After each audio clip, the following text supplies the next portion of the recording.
humingi ng tawad si Senador Erwin Tulfo sa kanyang mga sinasabi kay Senador Alan Peter Cayetano at sa kanyang mga kasamahan.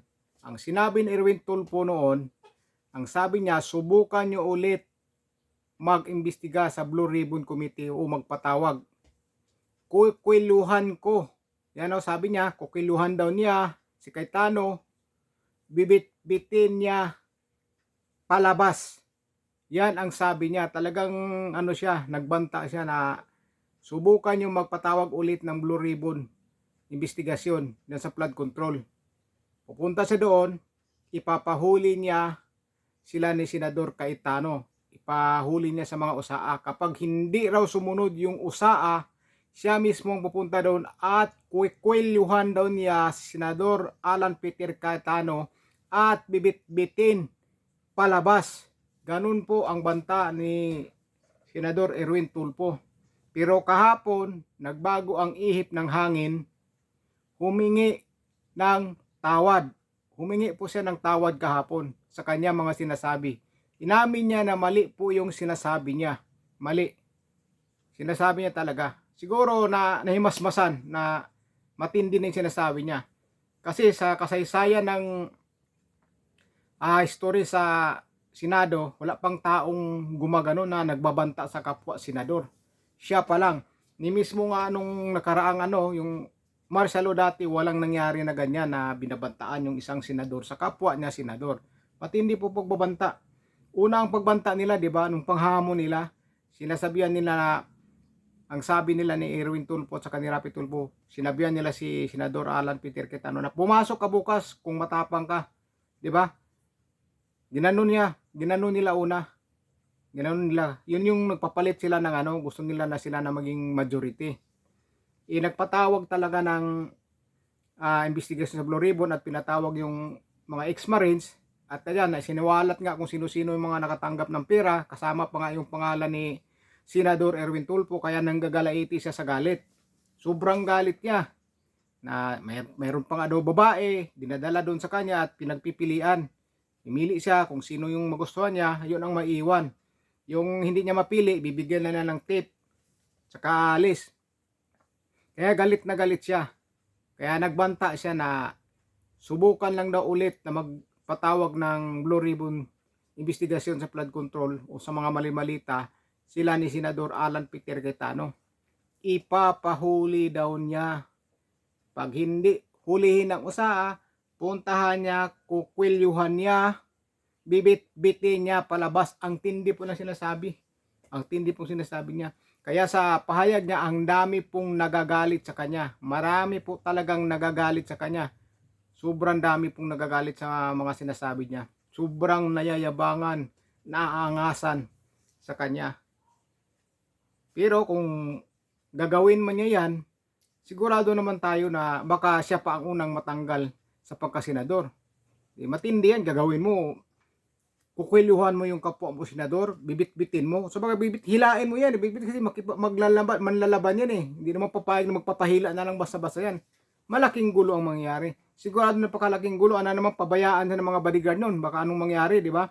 Babayaan si Senador Cayetano ng mga bodyguard niya. Siyempre aawatin yon. Eh kung hindi magpaawat si Senador Erwin, di grabing gulo. Di ba? Grabe po yung ngayon. Buti kahapon masmasan, humingi ng tawad pero pinagtawanan lang po ng taong bayan. Tinatawanan lang po. Grabe. Ngayong araw, Lunes, may sila, investigation sa Blue Ribbon daw nila, sa paksyon nila. Hindi natin alam kung pupunta yung mga ex-marines. Pinapatawag daw nila ulit. Ang gulungan nila ngayon, ang gulo. Ito namang yung kasi, yung mga media, kita mo talaga na hindi patas. Lahat ng ini-interview nila, puro pabor sa Gatchalian. Diba, nagdedebatihan ngayon kung sino talaga yung Senate President. Dahil si Gatchalian, Senate pro tempore lang po. Senate President pro tempore. Kung sabaga, acting Senate President lang. So, ibig sabihin, may Senate President dapat. At yan si Alan Peter Cayetano. Pero ang mga ini-interview ng mga media, lahat yung pumapabor kay Win Gatchalian. Lahat po, wala silang ini-interview na sinasabi na yung ginagawa nila nung 12 lang sila ay hindi po quorum yon. Wala silang in-interview. Lahat in-interview ng media, pabor kay Gatchalian. Di ba? Diyan mo makita na hindi sila patas. Hindi sila bias talaga. Dahil marami pong mga abogado ang nagsasabi na mali yung ginagawa nila. Hindi pwede maging Senate President si Gatchalian dahil acting President lang siya. Isang side lang po ang kinukuhanan nila ng interview. Yung puro ano lang, pabor sa kanila Soto. Ba't ayaw nila interviewin si Senador Marcolita? Ba't ayaw na interviewin si Salvador Panilo? Si Rowena Guanzon? Ang daming mga abogado po na nagsasabi na hindi po ano yung kanila niya, no? Paksyon nila ni Soto. Hindi po na pwedeng agawan nila si Cayetano. Pero isa lang kaya yung mga tao na umaasa lang sa balita lang nakikinig, napapaniwala nila dahil isang side lang po yung ni-interview nila. Kahit siguro kayo kung nanonood kayo ng balita, mapapansin nyo yun. Mapapansin nyo po talaga yun. Grabe yung gulo nila. Tingnan natin mamaya kung anong mangyari dahil bali-balita hindi dadalo yung Exitin Marine sa pinapatawag nila. Pero pinapatawag din nila si Martin, tsaka mga ilang kongresista. Wala na yan. Wala rin mga siguro dyan. Ang totoong talaga dyan, sila ni Senador Cayetano. Grabing gulo po, agawan. Mula lang pagka lumabas yung mga witness na yan, kagulo na. Nag-umpisa po yan doon kay Gutisa. Kay Gutisa yung gulo nila. Hindi, ang gulo talaga sa Senado, nag-umpisa yan nung agaw-agawan nila sa pwesto dyan. Yung nanalo sila ni Soto. Simula nanalo sila Soto, dyan na nag-aagawan ng Senate President. Dahil kapapanalo lang ni Senador Soto, gusto na niya kaagad magiging Senate President. Sino nakaalala doon? Kapapanalo lang, gusto agad mag-Senate President. Kaya nagbabangayan nga sila ni Escudero, di ba? Paringganay noon. Hindi siya nagiging Senate President. Noong nag-imbestiga ng Blue Ribbon Committee at dumating si Gutisa, doon na. Yung sinabi ni Gutisa na may mga delivery ng malita, may binibanggit siyang pangalan, lalo kay Martin, nagulat ang lahat. Biglang nagpalit ng Senate President. Naagaw kaagad ni Soto yung pagka-Senate President kay Escudero. Nag-umpisa yung kay Gutisa. Pero yan si Soto, gusto talaga nung kapapanalo lang, gusto agad ng Senate President. Doon talaga nag-umpisa yung bangay-bangay nila. Tapos dumating si Gutisa, bigla, siniwalat yung mga nalalaman niya tungkol sa delivery ng malita, biglang nagpalit ng Senate President at si Soto na nga ang naging Senate President. So ngayon, diretso tayo, napalitan si Soto kay Senador Alan Peter Cayetano. 13 tsaka 9. Kasi yung dalawa, hindi bumoto. Tapos lumipat na lang sila sa minority ng mga ilang araw. Ngayon, nalaman nila mag-imbestiga ulit sa Blue Ribbon tungkol sa flood control. Doon na naman sila nang gagalaiti at sinabi pa nga na Erwin Tulfo, huwag ninyong pakialaman yung flood control. Diba? Sabi niya, huwag daw pakialaman. Nung nalaman nila na ipatawag yung X-18 Marines, doon na sila nang gagalaiti. Kaya pinilit na naman nilang agawin ang pagka-Senate President. Kaya bago kinabukasan, bago Blue Ribbon, hindi ba sila nag-aagawan? Martes ba yun o Lunes? Pilit nilang agawin yung Senate President. Ayan nga, biglang lumutang si Escudero, biglang dumating doon. Kaya naging 12 sila. Kaya yung hamon ni Erwin Tulfo at saka ni Rapi Tulfo na pumunta ka dito, Alan Peter Cayetano, kung matapang ka. Kasi kung nagiging 13 sila nandoon sa quorum, halimbawa pumunta si Senador Alan Peter Cayetano, magiging quorum yung ginawa nila dahil 13 na po sila. 13. Kaya pala pilit nilang papuntahin.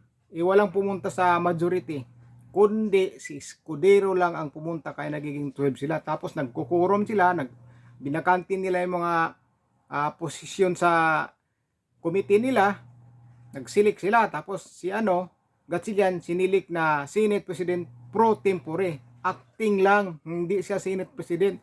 Pero ngayon nakikita natin si Gatchalian, pinipilit niya kanyang sarili na siya daw ang Senate President. Kaya nga acting eh, dahil may Senate President pa eh, di ba?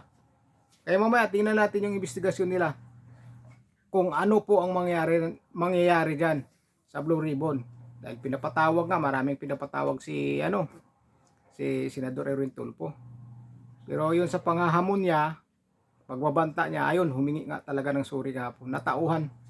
Natauhan o naisip niya na delikado siya dahil maraming nagagalit sa kanya. Kasi pag kung gagawin talaga niya yung mangungwilyo siya, may bitbitin niya yung isang senador o ilang senador dyan, ayan pa si Marcolita na matanda na bibitbitin niya, grabe sigurong gulo na mangyayari. Grabe, baka siya pa ang unang matanggal na pagka-senador. Di ba?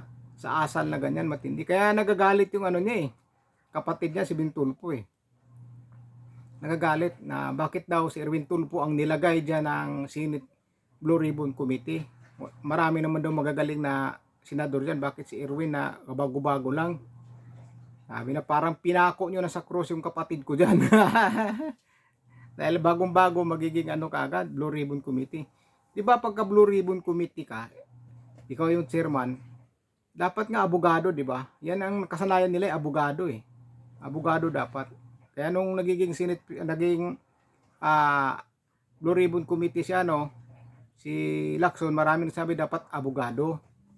Ngayon, si Senador Erwin Tulfo, kung siya ang Blue Ribbon chair, may allegation nga sa kanya na pinadalan siya ng malita eh. Dinalhan ng babae. Tapos siya ang magiging committee chair. O di ba? Parang ang hirap naman yata 'yon. Napakahirap no na yung Blue Ribbon Committee chair may aligasyon na nakatanggap din ng malita. Di ba? Tapos yung imbitahan mo yung nagsasabi ng yung mga witness na ex-marines, tawagin mo. Di ba? Baka may pakulong nila yan, di ba? Kukontempt nila yan. Dahil hindi nila aminin na sila ay tumanggap. Hindi talaga nila aminin. Wala nga amin dyan. Kahit si Father Flavi, hindi talaga umamin. Yun, ini-interview na naman siya sa media. Ibig ba yun? Ini-interview siya. Sabaga, kanila lang yung side ang nakukuha. Kanila lang. Grabe. Grabe po. Hindi talaga yung patas yung Kaya yung mga nakikinig sa balita, one side lang yung napapakinggan nila eh. One side lang. Buti na lang talaga may social media, yung mga vlog dyan eh. Kung walang social media, media lang ang mapapakinggan at one side lang. So lang po, abang-abangan natin yung araw na to, ang Blue Ribbon Committee nila ni Erwin Tulfo na mag-imbestiga naman sa flood control daw. Abangan natin kung ano mangyayari.